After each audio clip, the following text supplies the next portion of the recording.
Unsure of your dream? Study abroad destination? Clear your doubts. Videsh Consult. Call 9676502888.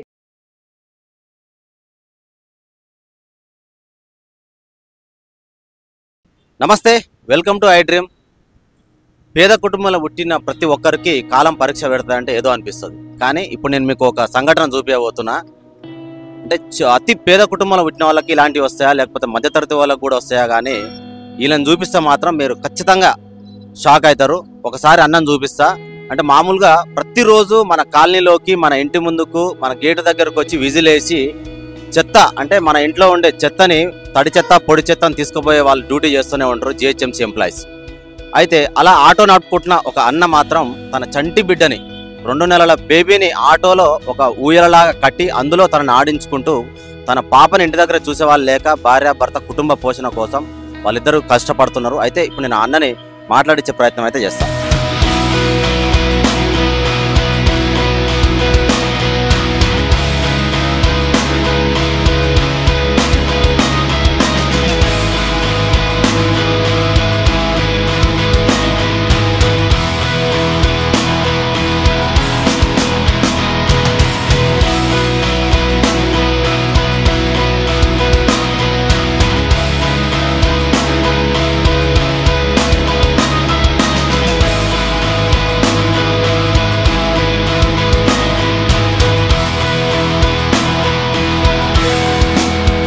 నమస్తే అన్న. నమస్తే. మీ పేరన్నా? మహేష్. మహేష్ అన్న, మీరు ఎప్పటి నుంచి ఆటో నడుపుతున్నారు? 2010 నుంచి. 2010 నుంచి. అంటే ఈ జిహెచ్ఎంసీ ఆటోని నడుపుతున్నారు, అంతకుముందు వేరే ఆటో నడుపుతున్నారు? 3 వీలర్ ఉండే మేము తెచ్చుకున్నాం. ఓకే. ఫస్ట్ రిక్షా బండి ఉండే, రిక్షా బండి కానీ 3 వీలర్, తర్వాత 4 వీలర్ తీసుకున్నాం. ఓకే.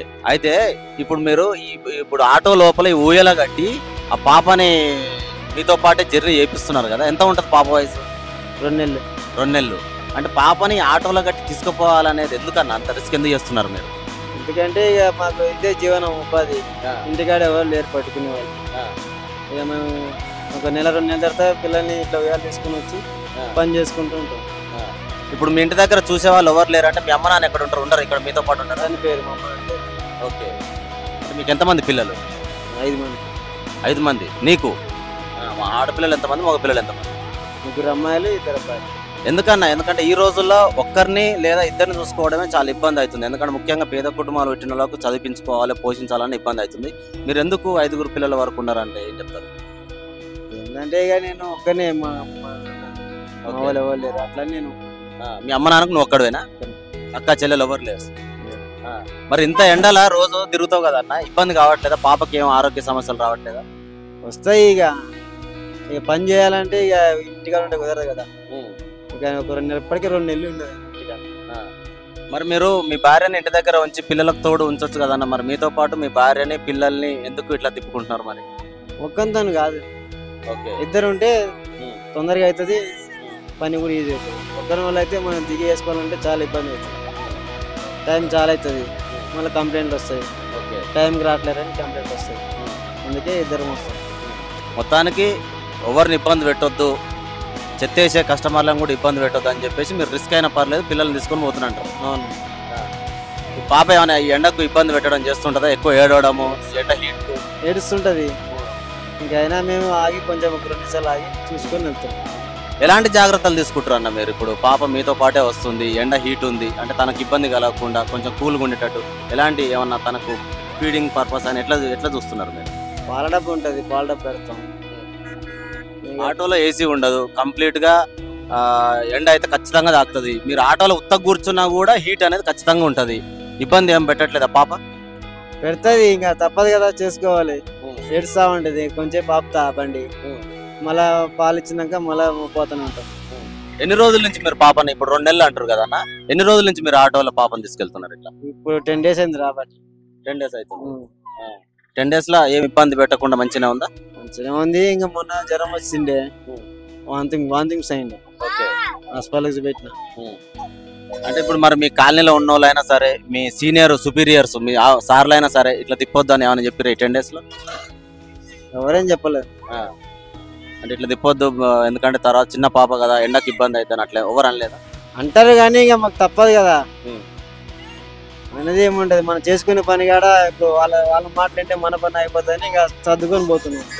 మీరు ఎప్పటి నుంచి ఎప్పటి వరకు తిరుగుతారు అన్న ఇట్లా? ఉదయం నుంచి అంటే ఏ టైం నుంచి? పొద్దున 5 గంటల నుంచి మధ్యాహ్నం 3 అవుతుంది. ఓకే, 3 తర్వాత ఆటో అక్కడ పెట్టేసి ఇంటికి వెళ్ళిపోతారా? ఆటో కూడా తీసుకెళ్తాం ఇంటికి. ఓకే, అంటే మీది కంపెనీ ఇది గవర్నమెంట్ వెహికల్ లేకపోతే మీరు తీసుకొని ఎంగేజ్ పెట్టినట్టు? సబ్సిడీకి ఇచ్చిర్రు మన గవర్నమెంట్. ఓకే, సబ్సిడీ కింద తీసుకున్నారు. ఓకే, అంటే మొత్తం అయిపోయిందా? మిగతా సబ్సిడీ కాకుండా బ్యాలెన్స్ అమౌంట్ మొత్తం క్లియర్ చేసినాం మేము. ఫస్ట్ డీడీ కట్టి బండి ఇస్తారు. మీరు ఇబ్బందిగా ఫీల్ కాలేదా? ఏంది నాకు ఈ ఆటో నడుపుతున్నా, మా పాపని ఎవరు చూసుకునే వాళ్ళు లేరు, ఇందులోనే కట్టి తీసుకెళ్తున్నా అని చెప్పి మీరు ఎప్పుడైనా బాధపడ్డ సందర్భం ఏం లేదా ఈ 10 రోజులలో? ఉంది, ఇప్పుడు కూడా బాధగానే ఉంది, ఏం తప్పదు కదా. ఇంకా చిన్నపిల్లలు వేసుకొని రావద్దంటారు కొంతమంది. ఇక మనకేమో ఇదే ఉపాధి, ఇది చేయకపోతే మనకి కాని పని. అదే అట్లా ఇంకా చేసుకుంటూ ఉన్నాం. ఇప్పుడు 5 మంది పిల్లల నుంచి కూడా మేము ఇట్లా చేసినాం. ఇప్పుడు ఈ అబ్బాయి కూడా మీ బాబేనా? ఆయన అంటే ఆయన ఎందుకు పాపని చెల్లెల్ని చూసుకోవడానికి తోడు తెచ్చుకుంటున్నాం? ఇప్పుడు స్కూల్ లేదు కాబట్టి వస్తుండు, ఇంతకుముందు రాదు. మంచి చదివించుకుంటున్నాం అన్న పిల్లల్ని? చదివిస్తా. ఎవరికైతే ఇబ్బందులు ఏం లేవా? ఇప్పుడేం. ఓకే, ఉన్నంత వరకు హ్యాపీనే. కాకపోతే పాపను మాత్రం జాగ్రత్తగా చూసుకోవాల్సిన బాధ్యత మీదే అన్న. తప్పకుండా చూసుకోవాలి మీరు, ఎందుకంటే ఎవరు చూసేవాళ్ళు లేరు, మాకు కుటుంబ పోషణ కంపల్సరీ కాబట్టి అనేది కాకుండా వాళ్ళ క్షేమం కూడా తల్లిదండ్రులదే కాబట్టి చూసుకుంటాను. ఇది పరిస్థితి. కుటుంబ పోషణ కోసం తప్పదు కదా, మా సుపీరియర్ ఆఫీసర్లు చెప్పినా సరే, కాలనీలో మాకు చెత్త వేసే కస్టమర్లు చెప్పినా సరే, కుటుంబ భారం అనేది పోషించుకోవాలి కాబట్టి, పిల్లల్ని జాగ్రత్తగా చూసుకోవాలి కాబట్టి, వాళ్ళకి ఎలాంటి ఇబ్బందులు కలగొద్దు కాబట్టి తప్పదు కాబట్టి, మా భార్య నేను చేస్తేనే మాకు కుటుంబం అనేది ముందుకెళ్తుంది కాబట్టి, ఆ జీవనోపాధి కోసం మేము ఇలాంటి రిస్క్ కొంతకాలం చేయక తప్పదని చెప్పేసి అన్న అయితే చెప్పడం జరుగుతుంది.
నిజంగా ప్రస్తుతం ఉన్నటువంటి సమాజం దేనికి ప్రయారిటీ ఇస్తుంది? ఆర్థిక సంబంధాల చుట్టూ మాత్రమే తిరుగుతుంది. మళ్ళీ ఎన్నికలంగానే చాలా విరక్తి కలుగుతాను. మంచి అనిపిస్తుంది కదా, లేడీస్ కూడా ఛాలెంజింగ్ జాబ్స్ చేసినప్పుడు చాలా బాగుంటది. ట్రాఫిక్ అసిస్టెంట్స్ గా నియమించిన ట్రాన్స్జెండర్స్ అందరితో సాల్యూట్ చేయించుకుంటున్నారు. ఫుడ్ డెలివరీ ఇవ్వటానికి వెళ్ళినటువంటి డెలివరీ బాయ్ అనిల్ పై కళ్ళ ముందు పెళ్ళండి